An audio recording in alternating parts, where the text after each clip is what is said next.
Assalamualaikum warahmatullahi wabarakatuh. Masih bersama dengan saya Habibie Arozan. Salam petani Nusantara. Ketersediaan unsur hara dapat menyerap terhadap air dan menjaga kelembaban pada akar tanaman adalah faktor penting yang harus dipertimbangkan dalam memilih media tanam.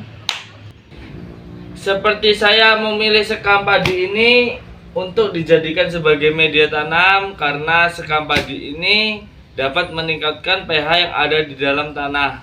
Juga dapat meningkatkan daya serap dan daya ikat terhadap air sehingga kelembapan akar tanaman akan terjaga dengan baik.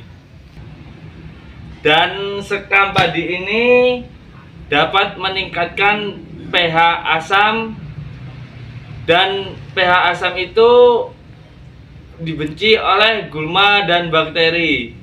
Jadi sekam padi ini adalah pilihan yang tepat untuk dijadikan sebagai media tanam. Di video ini saya akan menjelaskan semua proses tentang fermentasi sekam padi ini. Jadi saksikan terus video yang saya buat ini. Mari kita mulai. Langsung saja kita mulai. Ini adalah bahan pokok utama, yaitu sekam padi.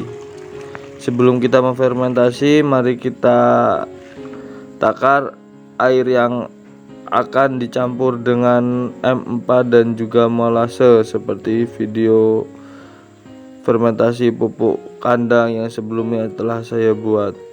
Sebelumnya mari kita kocok terlebih dahulu A4-nya. Untuk takaran M4-nya itu per 1 liter airnya dicampur 1 tutup botol M4. Jadi jika kita menggunakan 10 liter, maka kita akan mencampurkan M4 10 tutup botol. Dan seperti yang saya gunakan ini, saya akan menggunakan campuran dengan takaran 10 liter air. Jadi saya mencampur M4 itu dengan 10 tutup botol. Setelah kita mencampur M4, mari kita mencampur molase. Untuk takaran molasenya itu secukupnya saja. Lebih banyak lebih baik, tetapi tidak boleh terlalu banyak karena yang berlebih-lebihan itu tidak baik. Setelah kita campur M4 dan molasenya, mari kita aduk di air yang lebih sedikit dari air yang akan kita campurkan agar M4 dan molasenya tadi itu tercampur lebih rata ketimbang dicampur langsung di air yang banyak.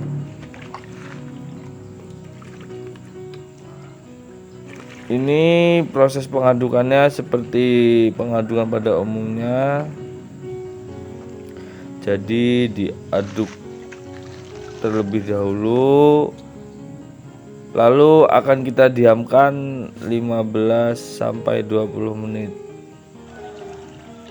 Untuk pengadukannya diusahakan yang rata dan tercampur dengan baik.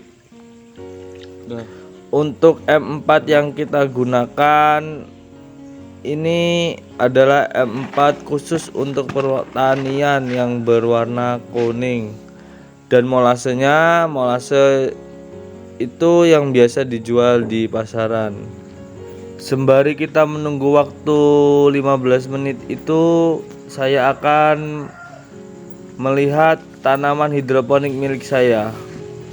Menurut saya hidroponik ini adalah sistem pertanian bercocok tanam yang mudah dilakukan karena tidak cangkul-mencangkul, jauh dari hama, dan medianya itu hanya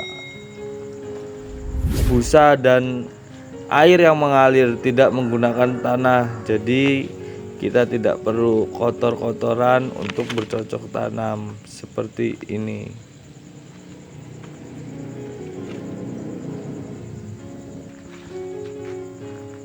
Lalu sekarang saatnya proses pencampuran merang padi ini dicampur dengan bahan yang telah kita racik tadi. Kenapa saya menggunakan merang padi ini untuk dijadikan sebagai media tanam harus difermentasi? Karena jika kita fermentasi, maka merang padi ini akan kaya dengan unsur hara, dan manfaat merang padi ini yang digunakan sebagai media tanam itu merang padi bisa menyerap air lebih maksimal ketimbang tanah saja yang kita gunakan. Dan merang padi ini seperti yang saya jelaskan di awal video, bahwa merang padi ini meningkatkan daya serap dan daya ikat tanah terhadap air, sehingga kelembapan pada akar tanaman itu terjaga dengan baik. Untuk pencampurannya kurang lebih seperti ini, tidak perlu terlalu basah dan tidak bisa terlalu kering. Lalu kita membutuhkan waktu fermentasi ini 1 bulan lamanya, seperti fermentasi pupuk kandang yang kemarin telah saya buatkan videonya. Cara penyimpanan untuk fermentasi selama 1 bulan ini hanya dikarungkan saja, atau intinya merang padi ini rapat, terjaga dengan baik dari udara yang ada. Lalu kita ikat saja, kita ikat dengan rapat. Kiranya sudah rapat, ini sudah cukup ditunggu selama 30 hari.